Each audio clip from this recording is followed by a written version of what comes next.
Alexa, play the Business and Beyond podcast.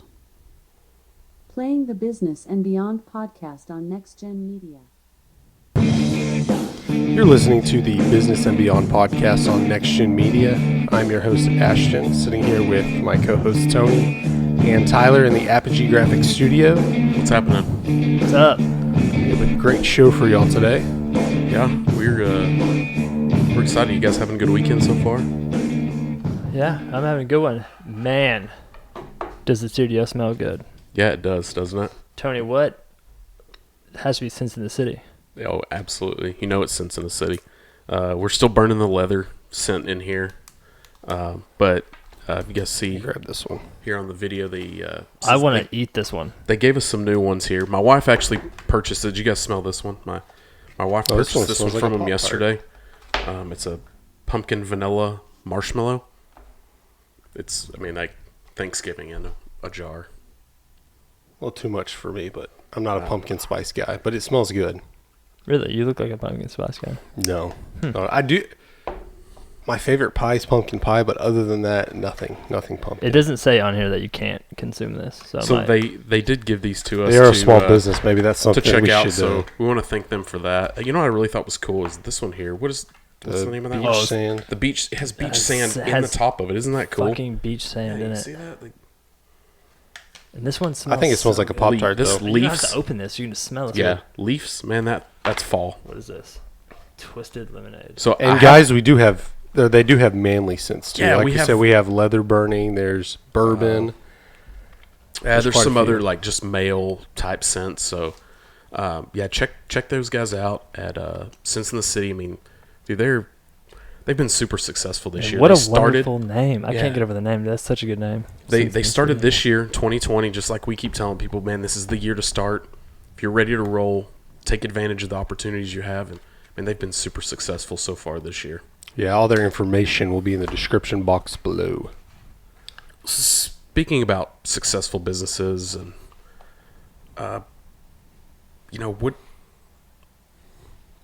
when we talk about success, like sometimes you hear people say, hey, you know what, you changed, right? Like success changed you. What do you think about that? Like, Personally, I've never experienced that. I know in my full-time job, I started out as a truck driver at that company and moved into inside working the counter, and now I'm outside sales. And I'll tell you, Friday I had a customer that needed a load we couldn't get out. I jumped in a truck and took it out there. So I don't look at myself above anybody else just because I've had promotions. I haven't in my small business. I haven't built it in a big enough way where it's like, okay, I'm leaving anything behind. It's kind of all running the same as when we started. you don't really have anybody looking at you like that yet. No. Yeah. Yet. Yeah. Yeah. What about you, Tyler? Man, I feel like success, when you get success, something that comes with that is confidence. And I think that's how it kind of gets twisted sometimes, where you kind of get the good and the bad with success. I think as you have a lot of success and you're mature enough and you can handle it, you turn out to be something really good. Yeah. I think it's one of those, if you look like a professional athlete, you get millions of dollars at 18 or 19 or 20. Success hits you get confidence, because I think every time you get success you get confidence. Yeah. And if you don't have the maturity, It turns into cockiness. yeah, we can get more into that later, but No, I think you're right, and that's kind of where I think you probably hear that more from athletes, or at least publicly we see that more. I'm in the same boat. My business has been successful, but it hasn't been successful on a level that at least anyone's told me that I've changed. There's not an opportunity Like, where personally, I something's do feel like changed, I've changed. Like I feel like I've cleared out the trash in my life. I've only keep the positivity in it, and I keep positive people around me. So maybe the people I don't talk to anymore, maybe they look at it and be like, you changed. You're different. And you go back to the context you're putting it, like you've changed, like it's a negative thing. yeah, I was about to say the same It's hard thing. to think of a context that could be in where the person saying it is rightful in saying it, because most of the time it's like that. They don't see what's going on. They just see that you don't have time for them anymore or whatever. But I feel like your close friends play a big role when you start a business. Yeah. Whether it's helping you or just supporting you, sharing content like we talked about in previous episodes.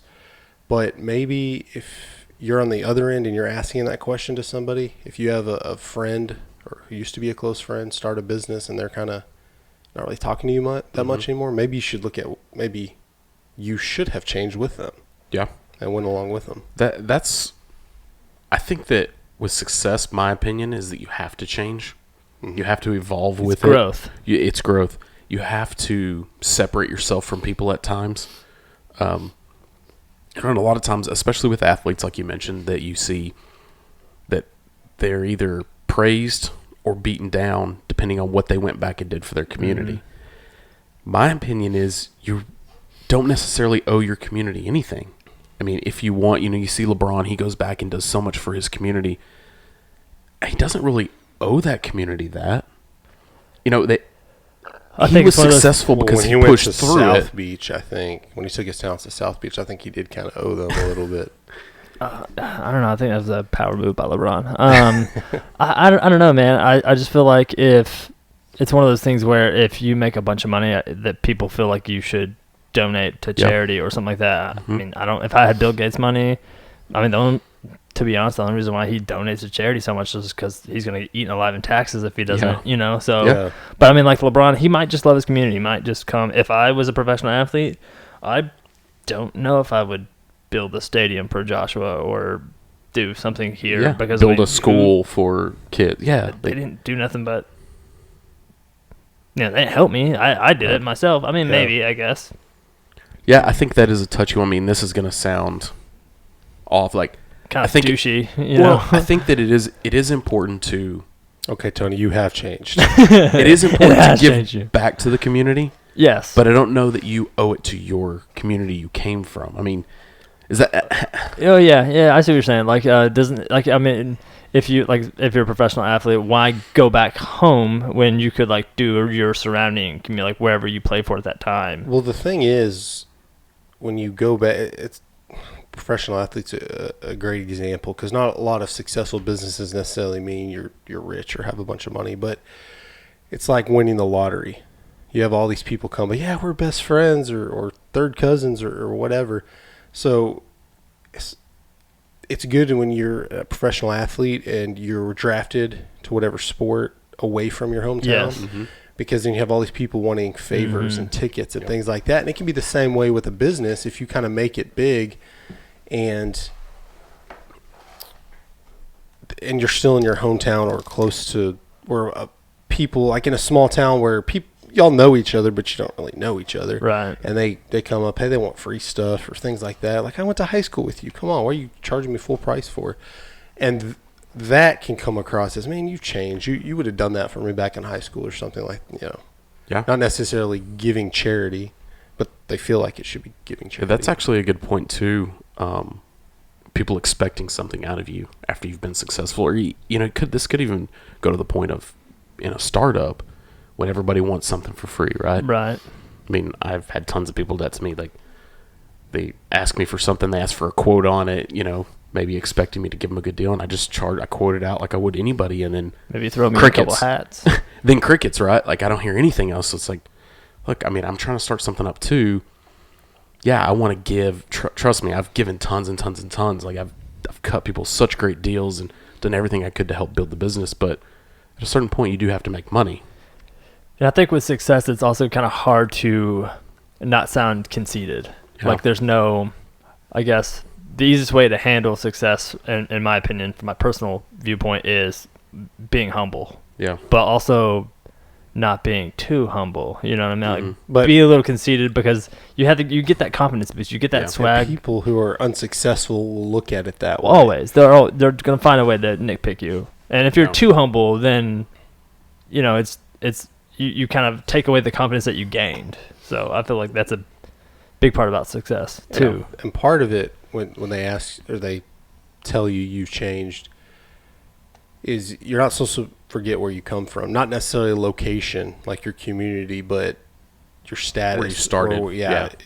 And that comes back to being humble, is knowing you started in a one-room operation in debt or whatever, and now you're a millionaire or whatever, or you have a successful company, or the athletes, maybe grew up in poverty and now You always have to embrace your grind. multimillionaires. Yes. Yeah, and that's part of it because and everybody's is different. It helps you have empathy. Right. You're not just this rich dude who's just grown up with money. You understand what people are going through. Yeah, but then there's also the point of not dwelling on those things. I mean, it's okay not to to not forget about where you came from or where you started, but you also what good is there to even look back and dwell on that? No, just for perspective of where you are now. But yeah, I think that. But sometimes people get knocked on that because they want to forget about that, right? They're only moving forward. They're only looking to the positive. They're looking to the future. Because, I mean, it's okay to understand, like you understand history, but that history doesn't define what you're going to do going forward. So I think sometimes that can be, it can be looked negatively upon if you don't want to look at that. Maybe you don't want to remember where you came from. You're successful. What if you forward. didn't start from the bottom and you started from the middle and it was a little easier? Your grind was a little easier. Yeah. I can see that. But I mean, your ultimately it doesn't. Their middle would be their bottom, or everybody's middle would be their bottom. So I guess I guess it just depends, how you got success or the end result. At least you got there. Yeah. Yeah, it's just all about keeping it in perspective. And I think with that also, I mean, we starting at the bottom, middle, top, I mean, wherever. Obviously, that's all perspective as well. What people look at. That's a good point, actually. For us, we're not in starting a business. We didn't start as low as some people did. It was our lowest point, maybe. No, I mean, I feel but like we're very comfortable in middle class. I mean, I wouldn't call us poverty or. We were given a lot of opportunities with family members that owned businesses. Like we had a lot of opportunity, but we still had a grind, right? We did a lot of work, researching and figuring out information that we didn't know, but there was a lot of stuff we call it intuition or just mentality, but we were brought up that way so that it was just instilled into us, and we can't think back when we learned something specific just because we've kind of always knew it with our family. But with that, you want to make sure you're patient with success. It's not a race. You have your entire life to be successful, right? I mean, people are living way longer than they used to, right? I mean, you could potentially live till you're 100 years old, right? Like that's a real possibility. And you retire at 65, so you have enough money saved up to live for 35 years. Yeah, if you plan to retire, I mean, if that's your thing. Well, there's so many people that they retire, but they're still in and involved in helping run businesses. Maybe not the day-to-day stuff, but they're still involved in businesses. I mean, what's the rush? I think those are the people who live to be 100. I mean, you just retire. And I'm hoping to die pretty soon after I retire. We'll just go home, go sit at home and watch TV and do nothing. Well, I just don't have a purpose. I honestly don't have a plan to retire. Like that's not because you see people like Paterno when he got fired from Penn State. Yeah. I just was thinking he's in there so long, it's not going to be long, and it was like a few months, and he died. Well, I don't think he even died. I think he just turned to dust, right? Well, yeah, he had cancer or something, but it's like it was so already quick 107. So, but it didn't happen. Well, he'd been there for 40-something years. You didn't see the really hard fall until after he retired and left, and it was like, oh, what else? When you have no purpose, your body just knows. Well, and that's perfect. And that's strange too. Is I've seen like people that I know really well at work. They've been retired like last year or the year before, and I've seen them like, God damn, you're old as fuck. Like, look at you, Jay. You look awful. Yeah. But like, I'm just sitting at home not doing anything. I'm like, dude, you need to come back and get some of this good GM dust in here, Yeah. Like, dude, everybody says how bad this plant is for you, but I don't know, man. Them concrete floors and that asbestos in the air, it's keeping people alive. There's a dude there that I think he's a zombie. Like, I don't think he's alive. He's like a driver, dude. That's even better. He's a driver. Oh, yeah. Well, you think like, oh, he's way too old to be driving. And then you see him get in a truck. You're like, ooh. But is he really that old, though? I know guys he does, like, jumps up and, like, kicks his feet and stuff. Like, I know guys that have driven trucks. So they age pretty quickly if that's what they do. It's probably all the cocaine he probably does. That's probably what it is. Maybe. I know when I jumped Devil's Dandruff kick lately. I know when I got my CDL, I'm like, I'm just driving, getting with a company and moving up. I do not want to drive my whole life. I'm going to look like... You think that gets you fatter? Oh, yeah. You're just eating fucking Cheetos and driving a truck. If you're like over the road, there's not very much incentive. That's all. You have to work hard to. Cheetos. I mean, they'll have healthy options at truck stops, but you have to go out of your way to. But no one wants to eat. No, no one wants to eat. Because when I was anyways. stopping at truck stops at Slim Flying Jims and J, Cheetos. shout out, they have really good chicken tenders. Oh. And then the one in Ardmore, Oklahoma, you'd get like the 10 chicken tenders. They always put a few more in there. I just keep it in my bag. I'd have a Mountain Dew, and I just eat them as I went down the road. So, but that was a physical job too. I wasn't just Boy, driving. this has kind of derailed a little bit. I'm so sorry. That's totally my fault. Okay, No, but Tony, get us the whole back on point. That's why when you have a side hustle or Yeah. your own business, which side hustle I think is even better. Just kind of maintain it, have fun with it. Then when you retire, go all out on Continue it. to go You with already your have side something hustle. built. Exactly. Yeah. Well, I know you're big on this, Tyler. You love to, and this might sound bad. It's gonna sound like you're a negative person, but you love to hear about the losing side Not Tyler, of no. business. Like you love to hear about Just these told us he wanted losses. to die right Right. after retirement. It's not negative at all. This kind of is like kind of okay where you came from, like losing in business and entrepreneurship. It's just like Man, you know, I cannot dings in your preach armor, right? how important losing is, and just in your regular life, it doesn't matter. Just how well you are able to take a L is. Yeah. And once you embrace that, your whole aspect, your whole life could change. Just realizing like losing is not that big of a deal. I feel like you have to lose to win. Matter of fact. Losing, it shows how much more precious success is when you lose, and then when you do have these positive gains after a loss, it seems like you came so much further, right? Yeah. But it's all about what you learned through that loss. And winning is great, and it's something that should be celebrated, but I think losing is where you get your character from. Yeah. Man, that could be from sports. Ashton and I both played for a very prolific high school, and we did a whole lot of losing. But I think that's helped me in my life is I could be one of the best athletes on the planet, and I would still lose. And that's helped me at work because they would be like, oh, why are they letting all these people are doing this crap to you? Why aren't you dealing with that? I'm like, dude, I'm used to it. Yeah. It's not. I've always been the underdog, so I'm thankful for it. I guess that's what I should say.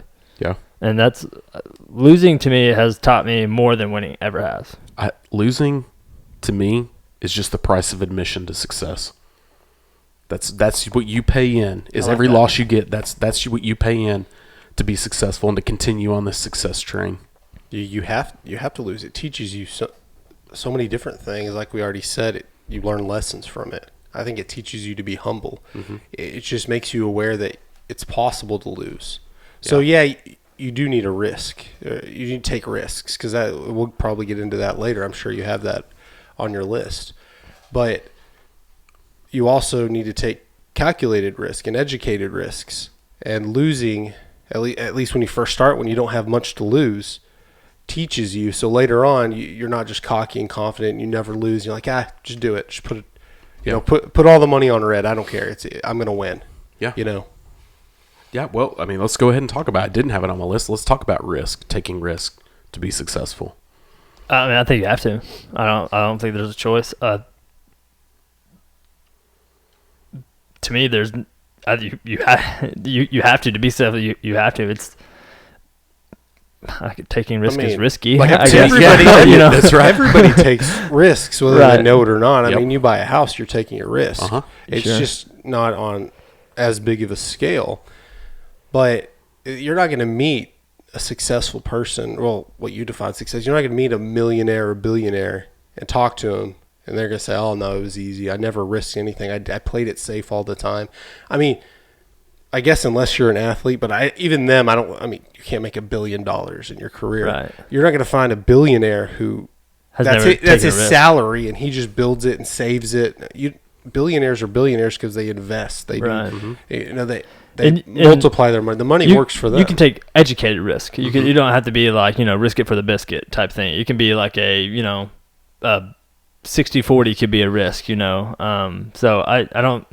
It's hard for me to speak because I've never had a business. Well, I mean, if Mark Cuban makes a decision where $100,000 on the line, it's not that big a risk for him. If I did that, right, I might get a divorce if I lose. It's right. Different levels of risk, but yeah. But also, when you're taking risks, like it's not always about the money. aspect of it, And right? sometimes it could be like it's a risk, like maybe it's too big of a job for your particular company. And it's a kind of a risk, take everybody's going to have to grind a little bit harder. Yeah. So, you there's risk just take a different hit ties. on your You risk losing employees. You risk losing customers because you bit off too much. Yeah, exactly. But I think that's important.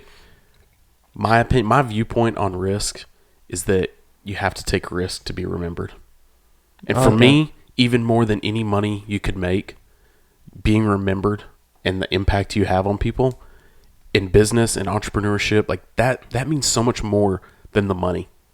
The money comes, you're going to spend money, you're going to make money, you're going to piss money away, whatever, you're going to donate it, you're going to burn it, right? Like the money's just it revolves, right? Obviously you have to have that to survive, but even more than that, it's about the impact you have throughout that. So taking those risks, you're always going to be remembered when you take those big risks. Yeah, and at first your risks will be about money because that's how you look at things. But like I said, or like you said, when you get into it, money is just kind of secondary. Yeah. We talked about it before. Whatever you do, you can make money. It's not hard. Mm-hmm. I mean, make a lot of money is hard, but if your goal is to make money, just go get a job somewhere and make money. If you're starting a business, you're putting a lot more at risk. You're getting more freedom, but later on, you're like, I want to make money, but I want to be my own boss. I don't want to have to work 9 to 5 or whatever. And that's what I really think entrepreneurship is all about. It's about those impacts you make and the lifestyle that you create for yourself or your employees, or that's a different mindset. Just being an entrepreneur and owning a business is different than just owning a business, right? Entrepreneurs have a different mindset, and when you have that mindset, like I know I have, that I want to create a better life for myself, my family, and all the people around me, all the people in my circle. Like I treat those people, even if I have employees, I want to impact them the way I feel impacted by the decisions I make. So it all goes back to the more you risk and the more successful you are, you do change. Mm-hmm. But it's not necessarily a change on the outside like we're talking about. People may be able to see it on the outside. Change as in growth, personally. Yeah, you're growing, you're changing, you're making smarter decisions, but you're willing to step out there more and risk more. Yeah, that's a great point, that your decision level changes when you think more about the impact you're going to have and being remembered more so than the decision you make based only on money. Right? Like, I'll make a decision, and you know what? I'll go out on the line, and if I lose money, I'll lose money, right? We'll make it up on future jobs. But if I fuck up and the impact that I try to make isn't made, that could cost me everything. Yeah. That's so much more important, the viewpoint that people have on you, or the impact. We keep saying that, and I know it sounds redundant, but that, to me, that's so important to entrepreneurship and everything, especially for my business. It's the impact that I make on my customers, employees, anybody in my inner circle, anyone that the life I touch. It's the impact that matters. Mm-hmm. And talking about that, about growing with risk and trying to, you'll make it back later, and it's kind of the mindset you have to have. You can't just say, okay, we're closing up shop, it's over, I can't handle this kind of stress. I mean, like when COVID came, the economy tanked, and my 401k was just going down, and I had a different perspective on it, which I'm only 31, so I have plenty of time to make that money back. But I just think, now the stocks I own, I don't know that much about the stock market, mm-hmm. but the money they're using to buy the stocks are pretty cheap. And now that I'm keep putting money in for my 401k for my paycheck, it's just buying more of them up. So when it goes back up, I just have more stocks than I did before. I was just trying to put it in more of a positive spin. So really, mm-hmm. it can help out for somebody who's 30 and have only been 401k program for a few years. Yeah. As opposed to somebody who's about to retire, that it really can affect them. Yeah. A lot more. That's why I think baby steps are so important through entrepreneurship. At whatever level you start. I mean, maybe you're 50 years old and you're starting. Don't rush. Just keep going. Baby steps. And just keep working towards that end goal. Yeah. And maybe down the road, because right now at 30, I'm thinking of my retirement as my 401k right now. I mean, savings mm-hmm. and investments down the road will help build that up. But down the road, or if I was already down the road, maybe I'm thinking, okay, yeah, that's going down, but I have this over here. I have this over here I've prepared for. And so as you grow your business, whether you're growing it bigger or just more profitable, you have all these little things. So when things like that happen, it's just like, well, it's okay. Now that we're kind of going down that path, let's talk about the relationship with time when you're maybe not even just for entrepreneurs or business owners, for anybody. I mean, Tyler, tell us about, like, you probably at your job, and you put in as many or more hours than we do with multiple jobs. Like, what's the relationship with time as far as your work time, personal time for you, time with you and Shell, like time with your friends, family? Like, how do you that work-life balance? How's that? That's the kicker. There is, I think, everything you have to learn how to balance. You have to learn what your priorities are. Like, in our household, we have Sundays we use for like just us hanging out, right? And whether it could be me and Jeff, Shell, Steph, whoever it is, whoever just needs, my attention, they know that Sunday's the day. I'm gonna mow the yard. We're gonna do like wash cars. We're gonna do like take the trash out, like all the chore stuff. And then after that, it's like, hey, the dog, whoever needs my attention, right? Is you guys, my mom. But if you know me, everybody knows that I only have a limited amount of time. So like, let's come do something. To balance it though is right now work's kind of crazy for me because I'm starting a new job, a new spot I've never done before. I was not good at it, and for me, if I'm not good at something, I don't get beaten down. I get more like hungry, I guess. So and when I talk about I sucked at this, I really sucked at it. Like I was throwing stuff around. I was like throwing temper tantrums because I couldn't get it, and I never stay over because I work enough overtime anyways. I was staying over. I was coming in early, just trying to figure this fucking thing out, right? And it was just like I thought for a second, like maybe I'm just not smart enough to do this. And so I started to have all these, doubts creep in. And then I'm just, maybe I'm not as good as everybody thinks I am, because I'm the prodigal son, right? I learn everything so fast. I'm so good. And then so I have a little bit of pressure on me. And then I have a good support system at home. But also, like, I can't focus all this time on just work and my goals. I have to worry about everybody else, So I still have to come home and, like, hey, Jeff, how are you? I still have relationships. I have friends that I haven't talked to in 2 months. I'm like, oh, you guys want to come hang out? Yeah. I only have, like, a 30-minute window, though. Like, let's go meet, like, for 2 drinks and, like, let's get out of here. Yeah. So I've had close friends that Sunday's our day. Like that's what we play video games together, and it's literally our day. And there can be asteroids falling from the sky, and we're gonna play for that hour together, right? Just all of us. That's the only time we get to see each other. We work on all 3 shifts, which we used to play every night together. Now we work on all 3 different shifts, so none of us get to see each other, and we have that hour on Sunday. Yeah. That we hit every single time. So balance is key. I feel like you really start to prioritize, especially working 6 days a week. You only have Sunday. Mm-hmm. You got to see who can handle not having attention, who needs it the most. That's what Ash and I were talking about before the show, and I brought up the fact, like, the way I look at it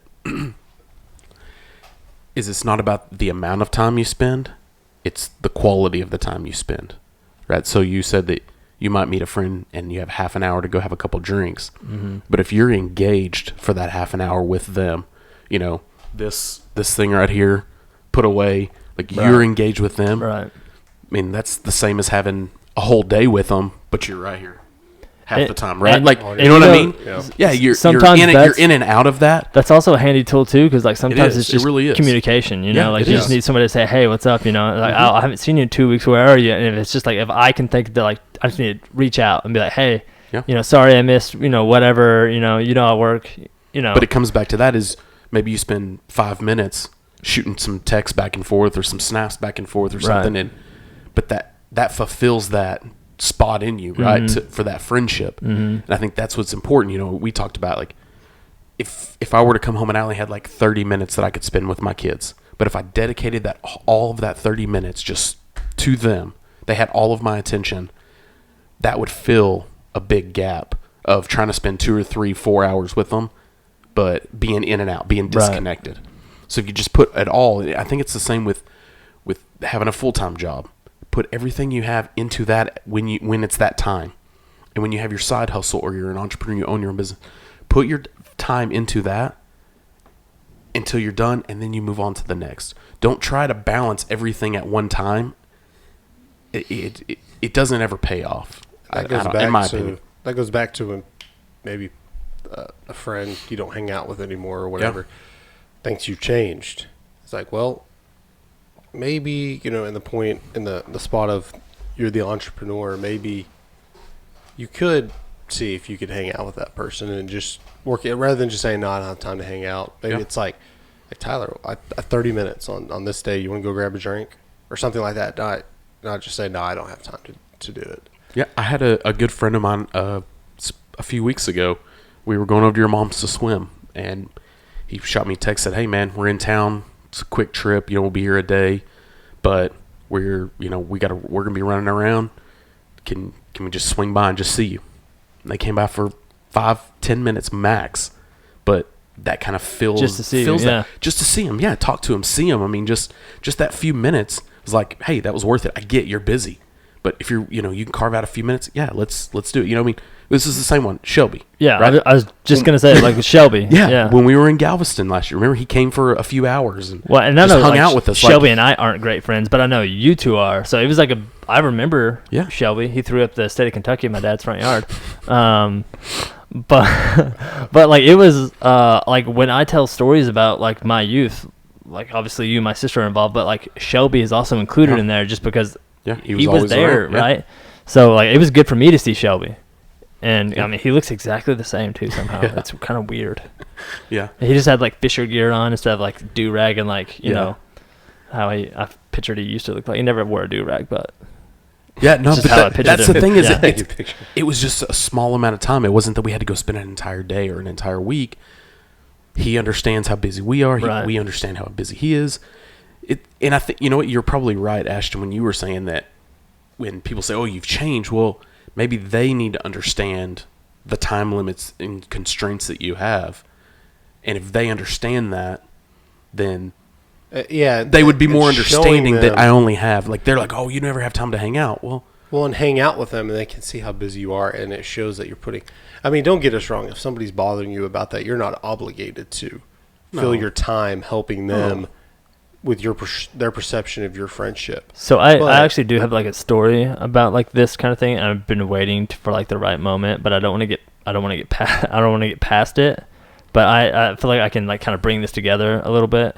So before I got the job that I have now, everything job wise for me is seniority based, right? So you have to have the time. I'm in an area now that I don't have the time for, right? So I shouldn't be where I am. So that's kind of put it in perspective a little bit. I started off as like just like a regular person in GM, right? And I got to where I started learning jobs quicker than most people. And a lot of people said it's because I was fresh. It's because I was new, right? You just learn these things.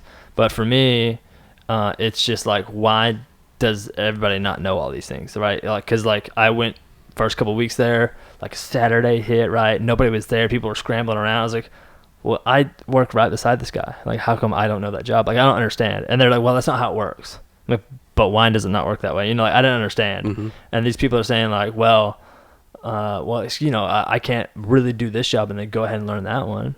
And I'm thinking, well, why not? And it could be because I came from digging ditches. And so like, this is nothing. This is easy. And they're like, oh, you have one of the worst jobs over here. I'm like, it's easy. They're like, oh no, it's a lot of work. And then you go do like their easy cake job, right? And it's boring all day long. You're just like 4 things you're doing, right? So once I kind of established myself as somebody that'd be willing to work, supervisors, I was told they were going to take advantage of me. And I started getting thrown around a little bit. And not just my area, but other areas. And like there would be a couple Saturdays when it's crazy again, right? And they're like, hey, we have no one that can run this job. I don't know how to do it. This is your job. So just kind of like figure it out. And I got to the point where I felt confident enough that I could learn anything. Like, I'll figure it out, right? And, people on the other side are helping me because they know that I've never seen this guy before. So I've kind of got the mercy rule. People are helping me throw stuff on until I kind of figured it out. And then that got the bigger boss's attention of like, hey, we just threw this guy on like 7 jobs and he did it, And so when the opportunity arose, it got passed to me, right? And they're like, hey, this is an impossible task. We're going to try to let you do this. No one's ever made this. People get burned out all the time. Like, we've had people quit because they do this job, but just try to figure it out. And no training, no nothing. Just do me on it. And it sucked for a long time, but then I started getting good at it. And then I started feeling more and more dangerous, right? So then my kind of confidence level grows up a little bit. I'm like, okay, here we go. And so I started getting good at it. And I'm not supposed to be good at this. And then I had people back where I came from. You know, you never come over here anymore. You used to come over here at lunch all the time. I'm like, well, I'm way across the plant, you know? And they're like, well, you know, now that you went up front, we don't ever see you anymore, you know, or you don't have time. If we, you know, walk in together and we say hi, you know, you just kind of walk past us.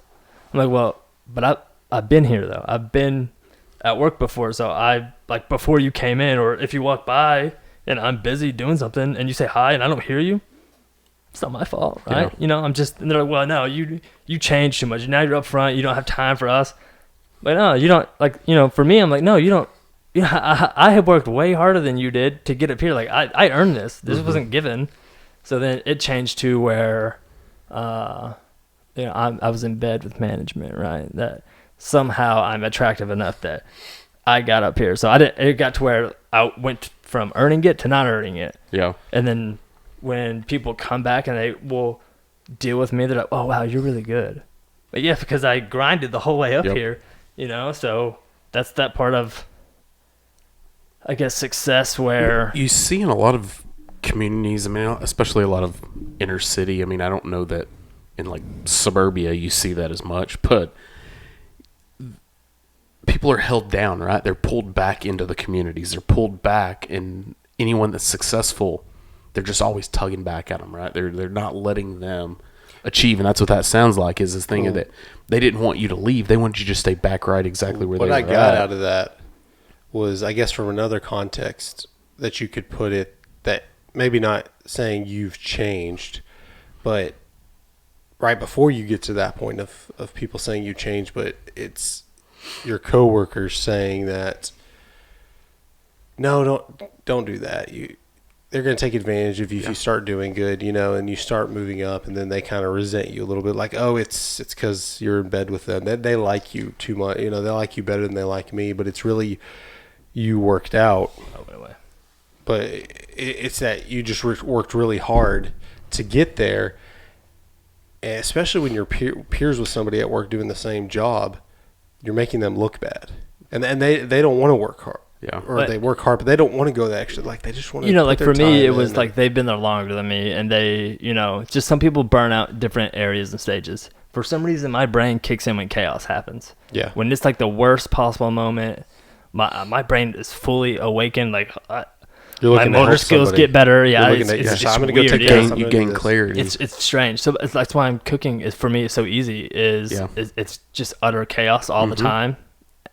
And it's a race against my brain just activates. So when you be like, hey, like the worst thing you can do to me is like, hey, you can't do this.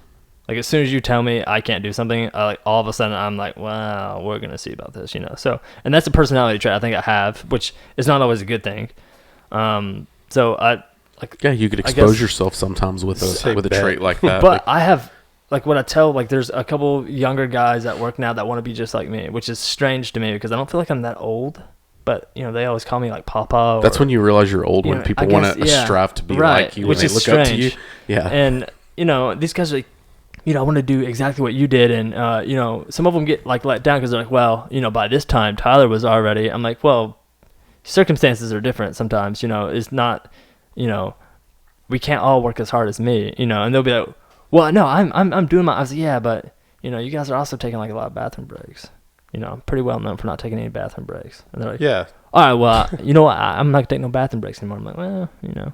Also don't smoke, so you probably shouldn't smoke either. They're like, cut them off, dude. I'm like, I mean, that's why I get these good lungs, is I don't smoke, you know. And they're like, all right, yeah, I can do that. I don't need no breaks, you know. So then it's kind of my side of like, I would say it's motivation, but it's more like, you know, trying to keep them, you know, going, or like a lot of times they get kind of pushed down or suppressed, you know, and they're I'm always going to be on this job. I was like, dude, I was on jobs for months too. It wasn't always free flowing, Tyler. Like you came in at the wrong time. You didn't see me. I was like, so a lot of these guys, like, they didn't see the grind. They just saw the uprise. Mm-hmm. And I was like, go back over here, because I still have a good, like, 2 or 3 teams of people that are just, like, 100% Team Tyler. Like, every time I come by, they're like, oh, hey, but that's where I originally came from. And all those people, for whatever reason, like, they still throw me birthday parties. Like, they will move from way in the back of the plant to up front, like, bring me a cake. Like, they did a lot of stuff. Like, they made me socks one year. It's crazy, yeah. And I haven't seen some of these people for months. So, like, that's a great support system too, which you wouldn't really think I would have. But so these young guys just saw the uprise, never saw the grind, and I had to send them back there to be like, hey, go talk to this guy. His name's Derek. Yeah. He'll tell you what happened. Yeah, they come and ask you. Yeah, we have people that work like that. Like, if I don't know how to do something, I don't know it's particularly his job, but I'll go ask him how to do it or whatever. But some of those people, it's good that they understand how you got where you got and to. right, and I think that's the important part is, like, you are not the only one that's grinding. Like, people have grinded before you, right? So, like, Yeah. I think that's like, if you go on YouTube or whatever, you watch people watching the grind is what really gets you, I think, not so much like watching the success part, right? You always want to see wide receivers run routes in practice, not in the game. Or, just the grind to me is the most important part because I think that's how you achieve success, is hitting that grind and then embracing it. Yeah, and then there'll be people that I know. The full-time job I had working for, I've worked there 5 years and started out in a truck and then moved into inside sales and now outside sales. I know when I moved from the truck to inside sales, they say, okay, we'll put you up here, start you training, but you'll still need to go out in the truck and make deliveries when we need it. And there was one guy, which I get. People, when you're doing your job, you think that's what's important. So if the customers don't get their material, we don't have a company. It's like, well, true, but if somebody's not there to write up the order, you don't have a company. If there's someone there not going out and selling the material, you don't have a company either. But he would get mad when they were working hard and trying to get loads out. So, well, Ashton's just sitting in there. They just see me sitting at a desk. That's all they see. It's like, he's not working hard. He's just sitting at a desk. Put him in a truck. Have him help us. And this guy wouldn't come to me and argue about it. He would go to management and argue about me. And it's not a big office. I can hear them. I'm like, okay. And they're getting in arguments. I'm like, guys, it's not a big deal. I mean, and is it people being in 3 different positions in 5 years at that company? It gives you perspective that everyone kind of has their own thing to do, and you understand. And then people just, like I said, they're just like you were talking about. Like, no, that's too hard. Don't worry about that. Don't worry about learning. You're working too hard. There's no reason to work too hard. It's a waste of your time. It's a waste of your effort. And then you start working hard and getting there, and they're like, "Oh, it must be nice. You're just you're just that guy that they like you better." My buddy Hunter is listening. Well, I mean, not at this moment, but he will be listening. So I want him to pay attention to this part right here, because I preach this all the time. Is that he's right on this threshold, right, of being Tyler, right? So he can tasted a little bit of it, and he's getting to do things by himself now, which is, y'all probably don't understand the context, but it's a huge deal to me. It's a huge deal to him. It should be a huge deal to him. And it's this people complaining about, like, why is Ashton just sitting here while we're all busting our ass? Like, he just experienced this for the first time. So he did the natural thing and was like, well, I'll go back. I'll help out. When, like, that's not what your leadership put you as, right? They put you there to do this. Like, so you're doing, like, don't worry about what they're saying. You keep pushing what your thing is. Yeah, you're trying to please those people. Right. Like, I don't want him not because we're liking me. We're I'll go on help the same him. team, right? Yeah, I don't want to make anybody unhappy. So I'll go ahead and go do this. And I don't want to rag on him, but he has maybe done it before and then it got pushed down a little bit. So you have to grind even further to get back up. So I said, once you get to this point that he's at now, hold it by the throat. Don't let go. Yeah. Like, this is their time to be aggressive. It's like, hey, I can do this. Yeah, it takes away from your job. It was almost a thing to where, like, he knew how to do it, but never gotten the opportunity, right? Yeah. So he's been working for this one goal, and then, like, it is kind of scary once you make that jump, right? Mm-hmm. And it was like someone was out, and they're like, oh, Tyler, what do you think about? I'm like, Hunter, let Hunter do it. And they're like, I'm like, dude, if he sucks, take him off. Like, well, you think you can do it? I'm like, dude, Hunter can do it. Like, I back him. They're like, well, okay, if you back him, I'll give him a shot. I was like, make sure he knows that you're giving him a shot, Yeah. And then I'm texting Hunter like, hey, I think you might be getting a shot, dude. And then he looks at his phone and be like, oh, crap. And he'd be like, boy, do you think I'm ready? Like, that's the first thing he texted me. I was like, just fucking do it. Like, quit being a pussy and just jump. Just jump. And then when he got done, like, he came to me jumping up and down. I was like, dude, I fucking did it, He's like, I did suck a little bit, though. I'm like, well, that's okay. Once you get your feet wet, you'll be better. But I'm glad you said that, because that's something that I think a lot of people experience, too, is, like, do you just keep silent and, like, keep your head down and keep going? Or I think a normal reaction is being, like, trying to please everybody, right? Because, like, you don't want to cause conflict. So, yeah. Especially it's a small office, but in that situation, it's such a big company too. He can go back and help people, but it's all about, at the end of the day, his bottom line, and it may take away from his job. And his management may say, "Oh yeah, he's going to help. That's a good thing." But at the end, they may not remember that and say, "Well, he didn't get his job done because for whatever reason, he didn't get his job done. He may have been helping that person get their job done." But that's just the thing. People will rag on you for working too hard, or whether it's directly because it's making them look bad or not. But they'll rag on you. But then when they move past you, like, what are you doing, man? Like, you know what I'm doing. You're telling me not to do it. I'm working hard. But they're like, yeah, it must be nice. You're sitting there. That's what they always do. Yeah, there's something you're doing that we're not doing. They'll look all suspicious. Like, yeah, I'll tell you. I'm working my ass off. I'm doing extra stuff. And somebody told me one time, it said, I have to forget, I don't want to bomb this. Do more work than you're being paid for, and later on you'll get paid for more work than you do. Yeah. Most people say, well, you're not getting paid for that. I don't get paid by the hour now, but at the time we get paid by the hour. So you don't need to do that. You don't I feel get like paid that's to a very do that. Bob Nix thing to say. Yeah. He probably at one point would have said he's not who said it, but yeah, it's something he's probably said something in a different words to that extent. He always has That's something he would have said. What you guys are talking about is very similar to what entrepreneurs have to deal with on a daily, and it's the loneliness of being an entrepreneur and being somebody like in the position you're talking about, Ashton. What you said, that's a lonely space to be in when it's just you, right? Everyone else is ragging on you, like you're grinding and working. And it's fucking lonely. It's real lonely. Because there's nobody else there. Like, it's you. Nobody gives a shit. Everybody wants you to fall. They want you to fail. They want you to fall off the top. They don't want to see you succeed. That's lonely as fuck. Yeah, Hunter, listen to this. It really is. And I think that's a mindset you have to get in, because that's where you see where you're talking about him, that, yeah, he'll just say, oh, I'll just go back and help. Because it's so lonely on the other side that he's like, man, I'm just going to go back because this sucks. Like, doing this grind and being... the guy, like my own person, myself, like, and really that it directly relates to being an entrepreneur. I mean, I've been there, man. Any true entrepreneur that's really trying to build something, man, sometimes you get in a dark place in your head, man, because it's lonely. You don't have anybody. If everything goes to shit and fails, it's all on you. Mm-hmm. And then sometimes when there's all this success, sometimes it's only you. But that's the price of being the man, people. Though. You're exactly right. I mean, that's like we talked about. Your price of admission is failure. It's like, not all cupcakes and rainbows. Like that loneliness, man. That's also a part of it. Like, for sure. You've got to deal with that. And you may or may not have a wife or whatever, which can help in certain situations. To a point.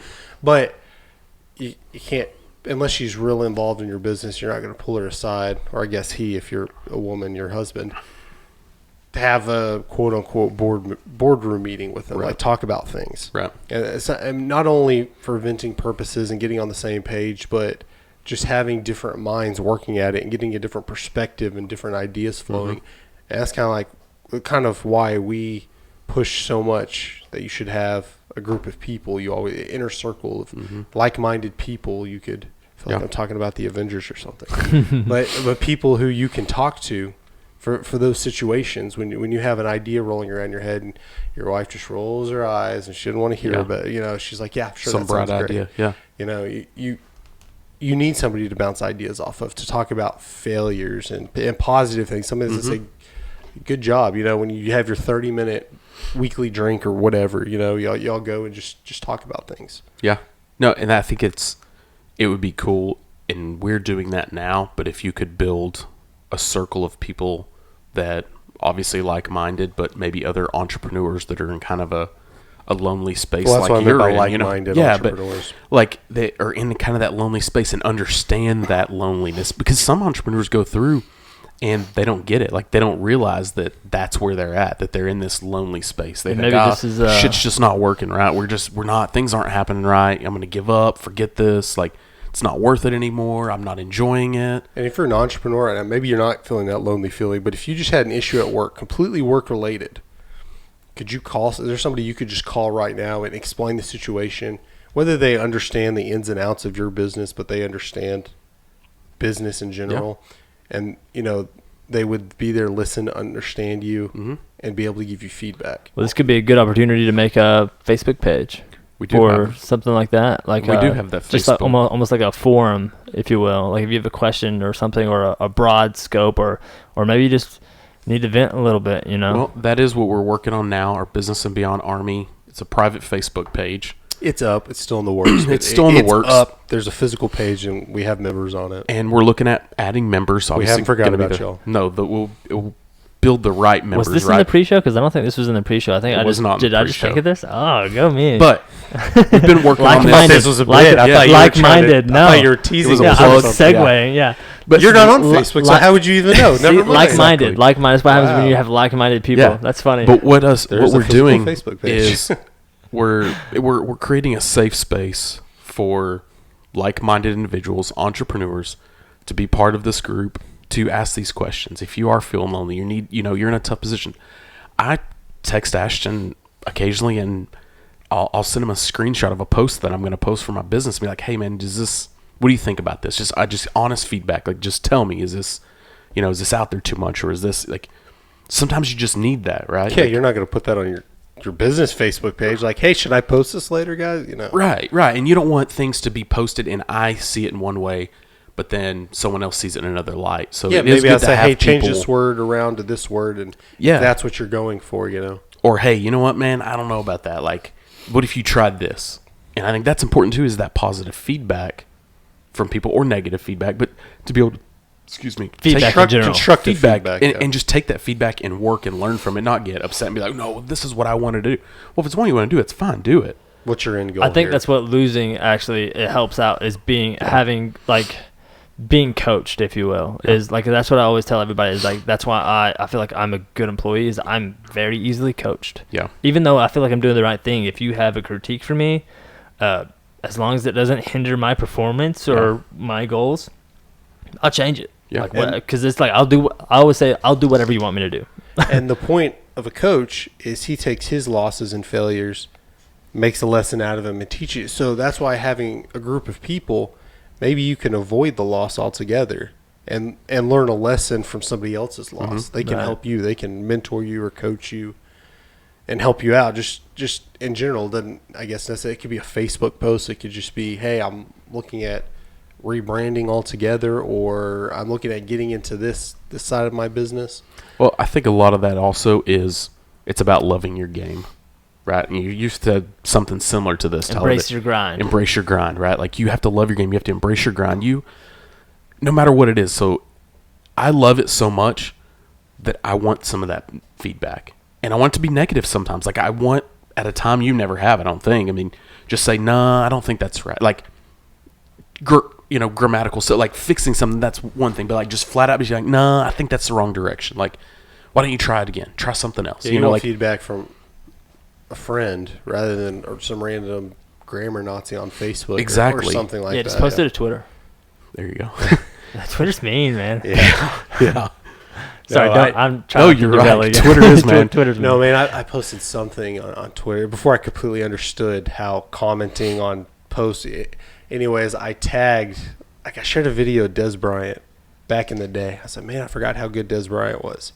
And I just tagged like at Dallas Cowboys fans page, whatever page. I was like kind of I liked the page or whatever somebody invited me to. And people were commenting, but they were commenting on each other's comments. And I'm like, they're saying some mean shit. And I'm like, I just posted a video. What's the big deal? And I went and read, but like, oh, they're talking about that guy. And I was about to get on there and start shooting back. I'm like, and the people were being like, fuck Des Bryant, he's trash. I'm like, Whoa, just posted a guys, video, yeah, guys. I was shit. like, hey, he was good in this game. My bad. Yeah. But yeah, Twitter's ruthless, mean, man. relentless. My biggest thing with all of this was success. Obviously the failures.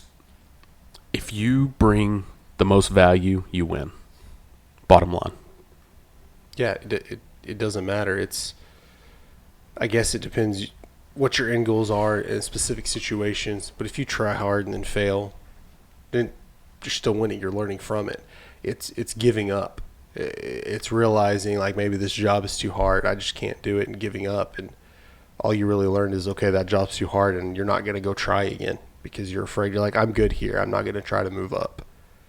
So if it may be unclear sometimes what the lesson is or what you can learn from this. Sometimes it makes months or years to learn Yeah. said lesson or figure it out. But just always try your hardest. Mm-hmm. And eventually, you'll figure it out. Yeah. And I think that's like, it's like scientific proof. The more you do something and the more you try and continue to do something, like eventually you will just figure it out. That's another thing I tell Hunter all the time is, hey, well, I don't know how to do that. I was like, well, go find somebody that knows how to do it and ask them. He's like, well, what if they don't show me? Then go to the next person. Keep going. Like, just don't. You're making just a bunch of excuses. He's like, well, but like sometimes it's impossible. I'm like, then figure it out. He's like, well, how do you do that? I'm like, just figure it out. Like there's a ton of things that I've done that I'm like, I have no idea how to do this, or I'll get it done. And a buddy of mine would look at me and be like, does it look like I knew how to do that? He's like, well, yeah. I'm like, no idea. They're like, oh, dude, you're crazy. Because I'm trying though. That's the difference. Is if some people, if they don't know how to do something, they just drop it and let it go, right? I'm not. Let me put my hands in it. That's what she said. Or that's We what had he that said. drop, didn't we? Yeah. Oh, we don't have it. Dang it. But like, just, I always tell the young guys to like, just keep trying. Just keep like, it's almost like throw bodies on it, just figure it out. And if you failed, fuck you, at least you tried, right? It's better than being like, oh, well, I don't know. That's why you Sorry. can't put time constraints on yourself. You just learn. Maybe something's going to take you a lot longer to learn it, but you just continue on that. Don't put a deadline that you have to learn that by, or you're going to handcuff yourself. Sure. Yeah. I agree with that. Yeah, ever since you said that's what she said, everything you said, I'm just thinking, man, that could be It just works together. Be sure to listen to every episode of our podcast, however you listen to your podcast. We are now on YouTube. We have video feed running now. All of the information on that is in the box below. Until next time, I'm Ashton. I'm Tony. Tyler.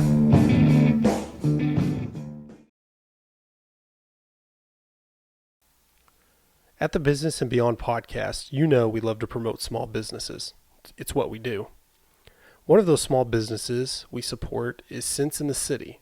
As a small Waco, Texas-based company, Sense in the City offers handcrafted candles, room sprays, wax melts, and car fresheners in a variety of scents. And don't worry, guys, they have scents for us too. We have a bourbon wax melt burning in the studio right now. To place your order, go to their website at senseinthecity.com and follow them on Facebook and Instagram at Sense in the City. All of this information will be in the description box below. And be sure to mention you heard about them from the Business and Beyond podcast.